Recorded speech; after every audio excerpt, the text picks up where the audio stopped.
வணக்கம். இது உங்கள் சிவி ஸோன். சொல்லணும் எப்படி இருக்கீங்க? இப்போ பார்த்தீங்கன்னா ஒரு சம்பவம் போச்சு லைவில். செம மாசான சம்பவம். என்னென்னா, தர்ஷிகா எவிட் ஆனதுக்கப்புறமா ஒரு சூப்பரான ஒரு டாஸ்க் கொடுத்துருந்தார். என்னென்னா, 10 வாரம் முடிஞ்சிச்சு, இதுக்கப்புறமா 5 வாரம் தான் இருக்குது, உங்களுடைய அடுத்த கட்ட நடவடிக்கை என்ன அப்படின்னு சொல்லும்போது, முத்துக்குமரனுக்கு வாய் தவறி சொன்னாரா இல்லை வாழ்த்தி சொன்னாரா அப்படின்னு தெரியாது. ஆனால் ஒரு சூப்பரான விஷயத்தை சொன்னார். பிக் பாஸ் 8ஓட டைட்டில் வினராக நீங்கள் தான் வரப்போகிறீங்கன்ற மாதிரி ஒரு விஷயம் சொன்னார். அந்த வீடியோ ஆல்ரெடி போஸ்ட் பண்ணியிருக்க, போய் பாருங்கள். அடுத்தது பார்த்தீங்கன்னா, இப்போது அதை விட ஒரு பயங்கரமான அதிர்ச்சி சம்பவம் என்னென்னா, தீபக்கு தான் இந்த சீசன் 8ஓட டைட்டில் வின்னர் ஆகிறதுக்கு உண்டான விஷயங்களை உள்ளே வந்து ஏற்பாடு செய்கிறாங்களோ அப்படின்ற மாதிரி ஒரு டவுட்டும் வருது. ஏன் அப்படின்னா, இங்கே வந்து உள்ளே வந்து கூப்பிடும்போது ஃபஸ்ட்டு வந்து ஜெஃப்ரி வந்தார். ஜெஃப்ரிக்கு வந்து ஒரு சில விஷயங்கள் சொன்னார். பெருசாக அதில் வந்துட்டு எதுவுமே தெரியல. அவர் வந்து டாப் 5ல் வர்றது கஷ்டமாக இருக்கிற மாதிரி தெரியுது. மேபி டாப் 5 வரைக்கும் நெருங்கிறதுக்கு வாய்ப்புகள் இருக்குது. அடுத்தது பார்த்தீங்கன்னா, தீபக் வந்தார். தீபக் அவர் பேசின விஷயங்கள் எல்லாமே, நீங்கள் நல்லா பண்ணுறீங்க, நீங்கள் எல்லாத்தையும் சரியாக பண்ணுறீங்க, நீங்கள் டென்ஷன் மட்டும் ஆகாதீங்க, ஒரு இறுக்கத்தோடு இருக்கீங்களா, ஒரு ப்ரெஷரோடு இருக்கீங்களா, அது மட்டும் வேண்டாம், மற்றபடி இன்னும் இறங்கி விளையாடுங்க, இதை தான் சொன்னாரே தவிர நீங்கள் இதை இப்படி பண்ணுங்கள். இப்போ முத்துக்குமரனுக்கு வந்துட்டு என்ன சொன்னார்னா, நீங்கள் வந்துட்டு நல்லா பண்ணுறீங்க, பட் அந்த சுற்றி வலிச்சு பேசுகிறீங்களா, அதை கொஞ்சம் ஷார்ட்டாக பேசுங்கன்னார். அதுக்கப்புறம் ஒரு விஷயம் சொன்னார், அது சூப்பரான விஷயம், அதை அந்த வீடியோவில் பாருங்கள், சரிங்களா? இப்போ இங்கே வந்து என்ன சொன்னார்னா, தீபக் எல்லாமே பாசிட்டிவ் தான்.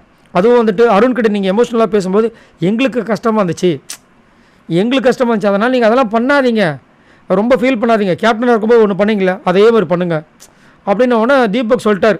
சார், நீங்கள் நான் கேப்டனாக இருக்கும்போது பண்ண தானே வேணும், இனி பாருங்கள் சார், இனி வரேன் சார், வந்து அடித்து தூக்குறேன் சார் அப்படின்ட்டார். ஸோ இவர் இப்படி பேசும்போது நம்மளுக்கு என்ன தோணுதுன்னா, ஏன்னா பெரும்பாலும் பார்த்தீங்கன்னா இந்த பிக் பாஸ் 8ல் இப்போ சமீபத்தில் தான் வந்துட்டு விஜய் டிவி ப்ராடக்ட்ஸ் அவங்க வந்து டைட்டில் வின் பண்ணுற விஷயங்கள்லாம் மாறிப்போச்சு, மக்கள் ஓட்டு அப்படின்னு. ஆனால் அதுக்கு முன்னாடி ஒரு சில விஷயங்கள் நடந்திருக்கு.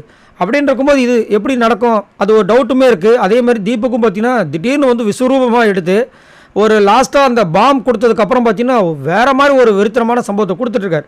ஆனால் முத்துக்குமரன் பார்த்தீங்கன்னா ஃப்ரம் டே 1லேருந்து கொடுத்த ஒரு ஆள்.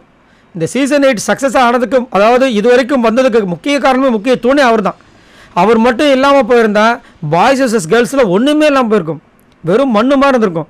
ஆனால் அவர் மட்டும்தான் வந்துட்டு அங்கே ஸ்ட்ராட்டஜி பண்ணதாக இருந்தாலும் சரி, அடி தடி வந்தாலும் சரி, எவ்வளோ விஷயங்கள் சூப்பராக பண்ணி கொஞ்சம் கொஞ்சமாக கூப்பிட்டு வந்தார்.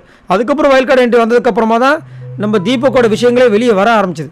ஸோ என்னையை கேட்டிங்கன்னா, கண்டிப்பாக வந்து தீபக் நல்ல ஒரு திறமையான போட்டியாளர், அது மாற்றுக்கிறது கிடையாது. ஆனால் இந்த சீசன் 8 இவ்வளோ தூரம் வந்ததுக்கு முக்கிய பங்கு முத்துக்குமரன் அப்படின்றத மாற்றுக்கிறது கிடையாது. நிறைய பேரோட மக்களோட மனசை வந்து சம்பாதிச்சிருக்காரு. தீபக் எவ்வளோ நாள் இருந்தாலும் இந்த பிக் பாஸ் 8ல் அவர் சம்பாதிச்ச ரசிகர்களை விட முத்துக்குமரன் இந்த இருந்த 70 நாளில் பயங்கர மாதம் சம்பாதிச்சிருக்கார். ஸோ மக்களோட ஓட்டுக்கு மதிப்பளித்து முத்துக்குமரனை வந்து தாழ்த்தாமல், கண்டிப்பாக வந்து வீழ்த்தாமல், கண்டிப்பாக அவருக்கு கப்பு கிடைக்கும்னு நினைக்கிறேன்.